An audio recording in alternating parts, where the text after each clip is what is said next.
अथर्ववेदे अष्टमाष्टके पञ्चमोऽध्यायः। हये जाये मनसा तिष्ठघोरे वचांसि मिश्रा कृणवावहैनो ननौ मन्त्रा अनुदिता स एते वयस्करन् परतरे च नाहन् किमेता वाचा कृणवातवाहं प्राक्रमिषमुषसा आमग्र्येव पुरोरवः पुनरस्तम्बरे हि दुरापनावात इवाहमस्मि निषुर्न श्रिय इषुधेरसना घोषाश्यतसानरम् अवीरे क्रतौ विदविद्युतन्नो रानमायुञ्चितयन्ततुनयः सा वसुदधतेष्वशुरायवयवशो यदि वष्ट्यन्ति गृहात् हस्तन्ननक्षेयस्मिन् चाकन्दिवारक्तम् श्नथिता वैकसेन त्रिस्तमान्नश्नथयो वैकसेनोदस्ममे व्यत्यै वृणासि पुरोरवोऽनुते केतमायम् राजा मे वीरतं वा अस्तदासीः यासु चूर्णिश्रेणिः सुम्नः आपिरकृते चक्षुर्नग्रन्थिनीः चरण्यो ता अञ्जयोर्णयो न ससृश्रिये गावो न धेनवो नवन्त समस्मिञ्जायमान आसदग्ना उदेमवर्धन्नद्या अश्वगूर्ताः महेयत्वाः पुरोरवोरणाया वर्धयन्तस्युहत्याय देवाः स चायदा सुजहतेष्वत्कममानुषेषु मानुषो निषेवे अवस्मवत्तरसन्तेन भुज्युस्ता अत्र सन्रथस्पृशो नाश्वाः यदा आसुमर्तो अमृता आसु निःस्पृक्सङ्क्षोणीभिः क्रतुभिर्न वृन्ते ता आतयो न तन्दश्रुमदस्वाश्वासो न क्रीडयो दन्दशानाः विद्युन्नया पतन्तीतविद्योद्भरन्ती मे हत्याकाम्यानि जनिष्ठो अपोनर्यः सुजातः प्रोर्वशीतिरतदीर्घमायुः जज्ञिष इत्था गोपीक्षाय हि तथा च तत्पुरोरवो मभोजाः अशाः सन्ता विदुषे सस्मिन्नहन्नमहाशृणोः किमभुग्वदासि कदा सोनुः पितरम् जात इच्छाच्चक्रन्नाश्रुवर्तयद्विजानन् को दम्पती समनसा वियो दथयदग्निष्वशुरेषु वीदयत् प्रतिप्रवाणि वर्तयते अश्रुचक्रम् नश्रम् ददाध्ये शिवायैः पतत्ते हि न वायत्ते अस्मे परे ह्यस्तम् महिमोरमापाः सुदेवो अद्य प्रपदेतनावृत्परावतम् परवाङ्गन्तबाहु अथाशयीतनिरृतेरुपस्थेधैनमृकानभसासो अद्युः पुरोरवो मा वृथा मा प्रपप्तो मा त्वामृकासो अशिवास उक्षन् न वै स्त्रैणानि सख्यानि सन्ति सालामृकाणाम् हृदयान्येता यद्विरूपाचरम् मध्येष्ववसम्रात्रेः शरदश्चतस्रः कृतस्य स्तोकम् सकृतम् न आश्नान्ता देवेदम् तादृपाणाचरामि अन्तरिक्षप्राम् रजसो विमानेमुपशिक्षाम्युर्वशीम् वसिष्ठः उपत्तारादिस्सु कृतस्य निष्ठान्निवर्तस्वहृदयम् तप्यते मे इति त्वा देवा इमः आहुरैणयथे मे तद्भवसि मृत्युबन्धुः प्रजाते देवान् हविषाः यजाति स्वर्ग उत्पमपि मादयासे प्रते महे विदथे शंसि संहरे प्रते वन्दे मनुषो हर्यतम् मदम् कृतन्नयो हरिभिश्चारुसेचत आत्मा विशन्तु हरिवर्पसङ्गिराः हरिम् हि योनिमभिये समस्वरन् हिन्वन्तो हरे दिव्यै यथा सदाः आयम् वृणन्ति हरिभिर्नथेन व इन्द्राय शूषम् हरिवन्तमर्चत सो अस्य वज्रो हरितो य आयसो हरिर्निकामो हरिरागभस्योः युम्नेषु शिप्रो हरिमन्युसायक इन्द्रे निरूपा हरिता विमिक्षिरे तिरिनकेतुरतिथायि हर्यतो विव्यचद्वज्रो हरितो नरम् ह्याः तुददहिम् हरिशिप्रो य आयसः सहस्रशोका अभवद्धरिम्भरः त्वन्तमहर्यथा उपस्तुतः पूर्वेभिरिन्द्रहरिकेशयज्ञभिः त्वम् हर्यसि तव विश्वमुख्या अवसा विराधो हरिजातहर्यलम् वज्रिणम् मन्दिरम् स्तोम्यम् मद इन्द्रम् रथे महतो हर्यता हरेः पुरोण्यस्मै सवनानि हर्यत इन्द्राय सोमा हरयो दधन्विरे अरङ्गामाय हरयो दधन्विरे स्थिराय हिन्वन् हरयो हरिहेतुरा अर्वद्भिर्यो हरिभिर्जोषमीयते सो अस्य कामम् हरिवन्तमानशे हरिश्मशारुर्हरिकेश आयसस्तुरस्ते येयो हरिपा अवर्धत अर्वद्भिर्यो हरिभिर्वाजिनीव सुरति विश्वा दुरिता पारिषद्धरेः सर्वे एव यस्य हरिणी विपेतदुःशिप्रे वाजाय हरिणीतविध्वतः प्रयत्कृते तमसे मर्मृजद्धरेः पीत्वामदस्य हर्यदस्याङ्गसः कुतस्म सद्म हर्यदस्य पस्यो ओरथ्यो न वाजम् हरिवाम् अजिक्रदत् महे चिद्धिषणा हर्यदोजसा बृहद्वयो दधिषे हर्यदश्चिदा आरोदसी हर्यमाणो महित्वा नम्यम् नम्यम् हर्यसि मन्मनुप्रियम् प्रपस्त्यमसुर हर्यदङ्गोराविष्कृति हरये सूर्याय आत्वा हर्यन्तम् प्रयुजो जनानाम् रथे वहन्तु हरिषिप्रमिन्द्र पिबायसा प्रतिकृतस्य बद्धो हर्यम् यज्ञम् सधमादेदशोणिम् अपाः पूर्वेषाम् हरिवस्सुतानामथो इदम् सवनम् केवलन्ते अमद्धि सोमम् मधुमन्तमिन्द्रसुत्रावृषम् जठरावृषस्व या ओषधीः पूर्वाः जाता देवेभ्यस्त्रियुगम् पुरा मनैनुबभ्रूणामहम् शतम् धामानि सप्त च शतम् वो अम्बधामानि सहस्रमुत वोरुहाः अथा शतक्रत्वो यूयमिमम् मे अगदम् कृता ओषधेः प्रतिमोदद्धम् पुष्पवदेः प्रसोमरेः अश्वाः इव सजित्परेर्वीरुधः पारयिष्ठाः ओषधेरिमातरस्तद्वो देवीरुपब्रुवे सनेजमश्वङ्गाम् वास आत्मानन्दवपूरुष अश्वत्थेवो निषदनम् वर्णेवो वसतिष्कृता गोभाजवित्किला सथयत्सनवथ पूरुषम् यत्रौषधेः समग्मतराजानः समिताविव विप्रस्स उच्यते विषग्रक्षोहामीः वचातनः अश्वावतीम् सोमावतीमूर्जयन्ती मुदोजसम् आवित्सि सर्वा ओषधीरस्मा अरिष्टतातये उच्छुष्मा ओषधीनाम् गावो गोष्ठादिवेरते धनम् स निष्यन्ते नामात्मानन्दवपूरुष निष्कृतिर्नाम वो माताथो यूयम् स्थनिष्कृतेः सेराः पदत्रिणेः स्थनयदामयति निष्कृता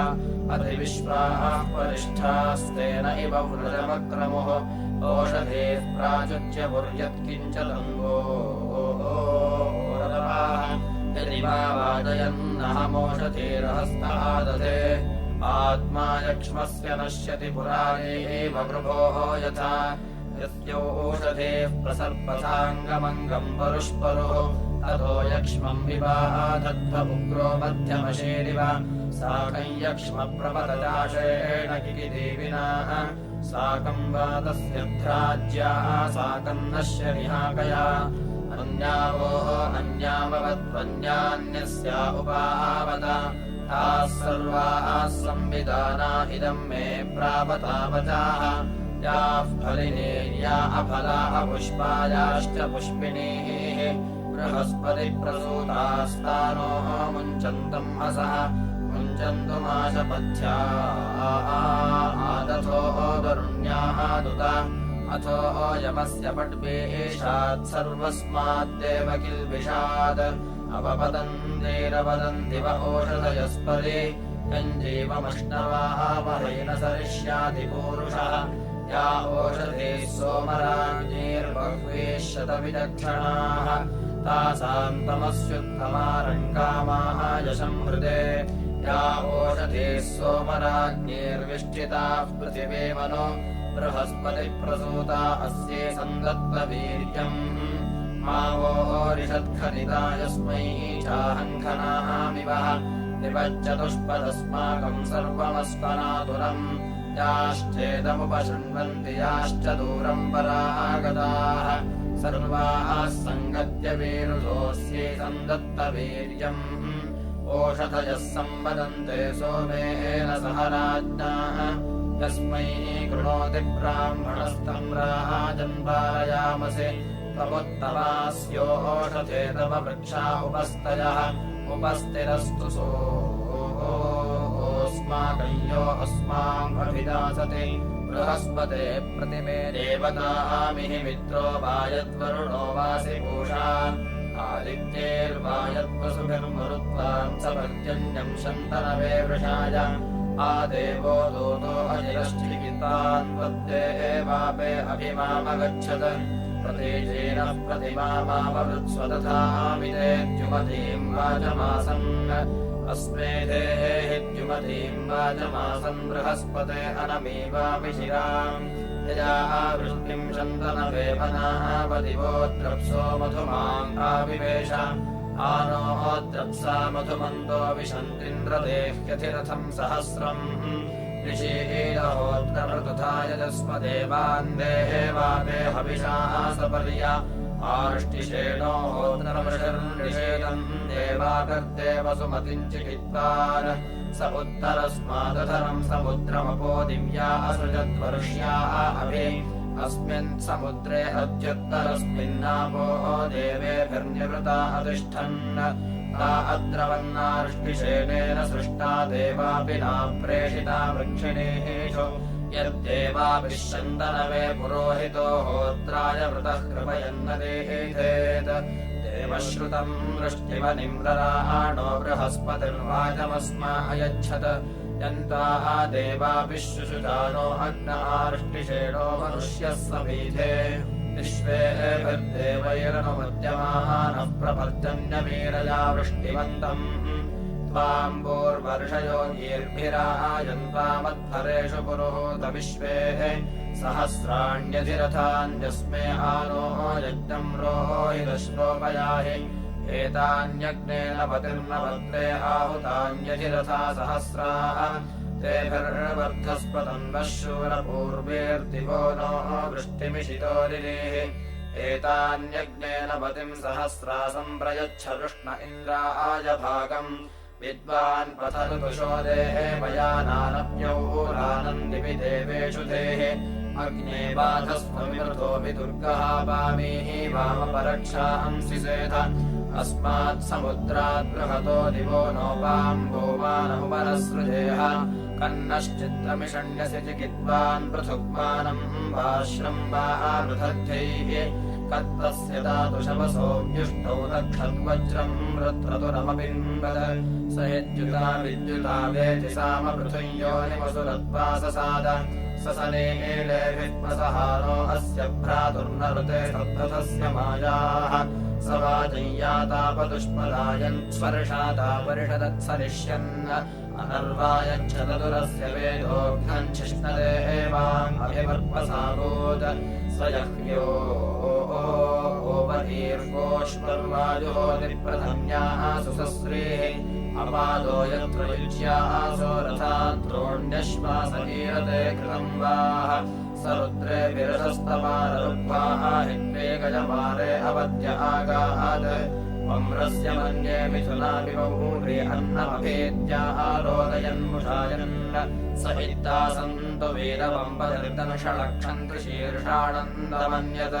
अस्य त्रिदोन्वोजसा वृथानो विपावराहमयोः अग्रयाहन् सद्रुह्मणे मनुष ऊर्ध्वसान आसाः विशदर्शसानाय शरुम् सदृतमो नहुषोऽस्मत्सुजातः पुरोऽभिनदर्हन्तस्युहत्ये सो अप्रियो नयवस उदन्यन् क्षयाय गातुम् विदन्नो अस्मे उपयत्सेदलिन्दुम् शरीरयिष्येनो यो पाष्टिरहन्ति तस्योन सौरातदश्यपसेनेभिरस्य कुत्साय शुष्णम् कृपणे परादात् अयम् कविमनयच्छस्य मानमत्कय्यो अस्य सनितोदनृणाम् अयम् दशस्यन्नर्येभिरस्य तस्मो देवेभिर्वरुणो नमायि अयम् कनीन ऋतुपा अभेद्यमिमीताररुह्यश्चतुष्पात्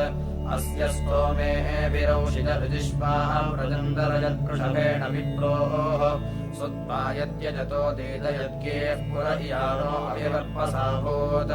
देवामहो असुरवक्षथायवम् रगः पड्भिर्वसत्पदिन्द्रम्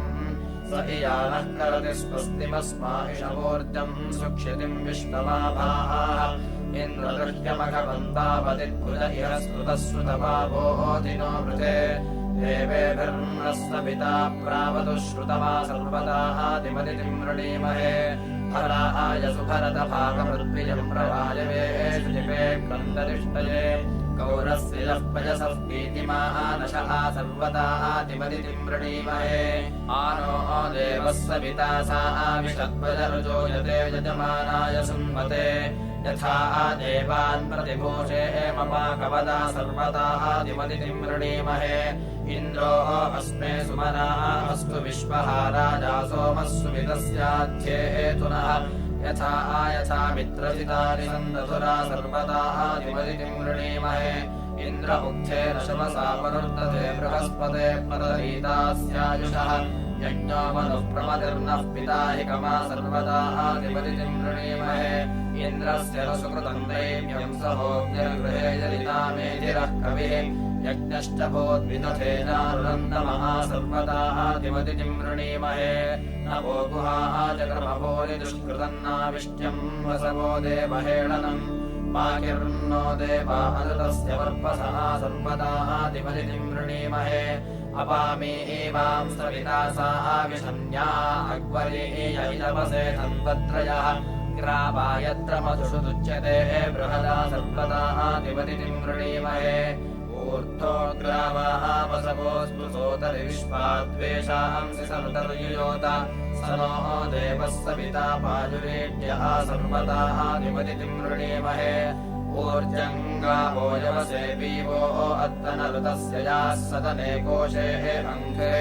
तनोरेव तन्वोः अस्तु भेषजमा सर्वदादिमदितिम् वृणीमहे क्रतुप्रावाजलिता शश्वतामव इन्द्र इद्भद्रा प्रमतिः सुतापताम् पूर्णमोधद्यस्य सिक्तयः सर्वदादिमदितिम् वृणीमहे चित्रस्ते भानुः क्रतुप्राभिष्टिः सन्ति स्पृथो जननिप्रा अदृष्टाः प्रतिष्ठया रज्याः पश्वागोस्तूतूर्षति पर्यग्रन्दुपस्योः उर्दुध्यत्वम् समनसः सखायः समग्निमिन्वम् बहवः सनीडाः तथिग्रामग्निमुषसञ्जदेवीमिन्द्रावतोपसे निह्वजेवः मन्द्रा कृणुध्वन्ति जहातनुध्वन्नावमरित्रपर्णीम् कृणुध्वम् इष्कृणुध्वमायुधारम् कृणुध्वम् प्राञ्जैः यज्ञम् प्रणयता सखायः युगातनुध्वम् कृते योनौ अवदेहबीजम् विराजसृष्टिः सभरा असन्नो नेदीय इत्सृण्यः पक्वमेयात् सीरा आयुञ्जन्ति कवयोः युगावितन्वते पृथक् धीरा देवेषु सुम्नया निरा आहावान् कृणोतन संवरत्रा दधातन सिञ्जामः अपतमुद्रिणम् वयम् सुषेकमनुभक्षितम् निष्कृताः वमवतम् सुवरत्रम् सुषेचनम् उद्रिणम् सिञ्चे अक्षितम् प्रीणीताश्वाहन्वितम् जयात स्वस्ति वाहम् रथमित्कृणुध्वम् द्रोणा आहावमवतमश्मदक्रमम् सत्रकोशम् सिञ्चता नृपाणम् अजम् कृणुध्वम् स हि वोः नृपाणो वर्मसेव्यध्वम् बहुला पृथूनि पुरः कृणुध्वमायसीरदृष्टा वावः शुश्रोच्चमसो ब्रह्मतातम् आवोधियम् यज्ञियाम् वर्तभूतये देवाः देवी यजता यज्ञियामिह सा नो दुहे यद्यवसेवगत्ते सहस्रधारा वयसा महीगौः आतोषिञ्च हरिमेन्द्रोरुपस्थे वाशीभिस्तक्षदाश्मन्मयेभिः परिष्वजध्वन्दशकक्ष्याभिरुभेधुरौ प्रतिबन्धीयुनक्त उभेधुरौ बन्धिराविद्यमानोऽन्तर्योनेव चलदिग्विजानीः वनस्पतिम् वन आस्थापयद्धन्निषोदधिध्वमथनन्तवुत्सम् कप्रन्नरः कपृथमुद्दधातन चोदयत पुदतवाजसातये निष्ठिग्र्यः पुत्रमाज्यामयोतय इन्द्रम् सपात इह सोमपीतये प्रतेरथम् मिथोरथमिन्द्रो वधुष्णुया अस्मिन्नाजौ पुरोदश्रवाय्येथनभक्षेषु नो उत्स्मवातो वहति वासोः अस्या अधिरथम् यलजयत्सहस्रम् रथीरभोन्मुत्कलानेकविष्णुफले कृतं यचेदिन्द्रसेना अन्तर्यच्छतिकाहंसतो वज्रमिन्द्राभिदासतः दासस्य वामकवन्नार्यस्य वासनुदर्यवयावधम् उद्नो हृदमपि वज्रहृषाणः कूटं स्म ब्रह्मदभिमाहादिमेते प्रमुष्कभारश्रव इच्छमाहानोदिरं बाहो अभरत्सिषासन्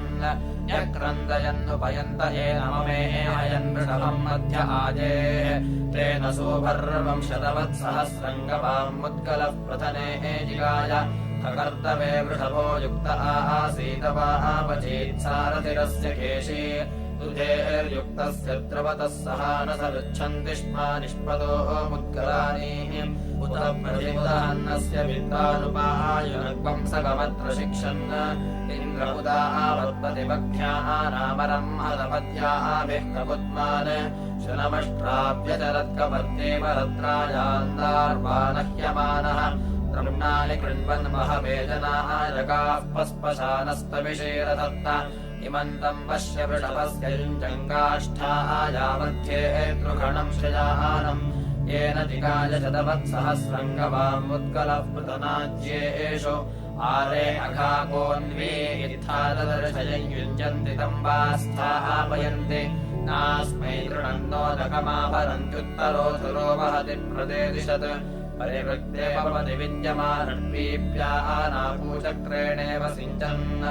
एषैष्याः चित्रध्याः जयेमसु मङ्गलं सिनवदस्तु सातम् त्वं विश्वस्य जगतश्चक्षुरिन्द्रासि चक्षुषः वृषायताजिं वृषणासिषाः ससि चोदयन् वध्रिणा जुजा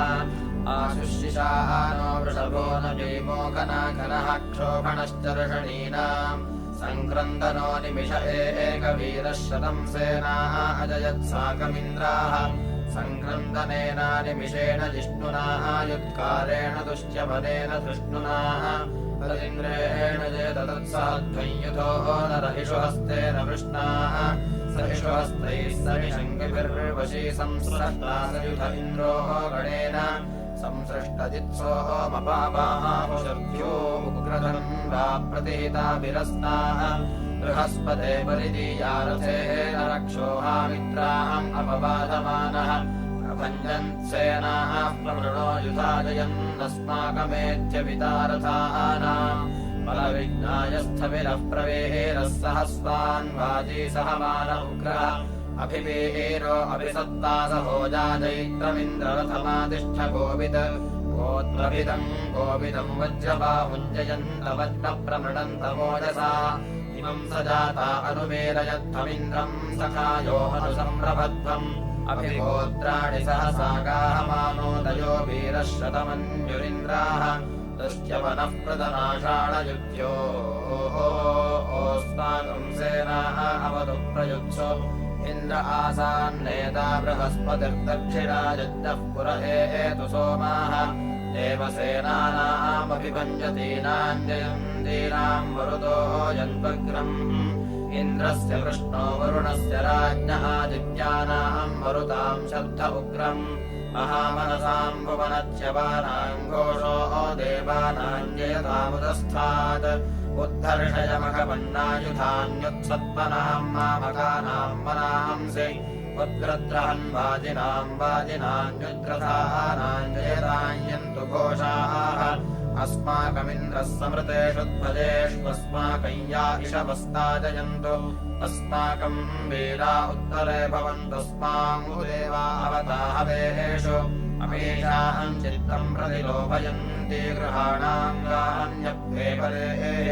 अभिप्रेः निर्दः हृत्सुशोकैरन्धेनामित्रास्तमसा सजन्ताम् प्रेता जयतादर इन्द्रो वश्यर्म यच्छतु उग्रावः सन्तु बाहवो नादृश्या यथा सथ असौ यासेनामरुतः परेषामभ्येति न ओजसा स्पर्धमाना ताङ्गो हततमसा पौरतेन यथामीषा मन्यो अन्यन्न जानात् अन्धा मित्राः भवता शीर्षाणा अहय इव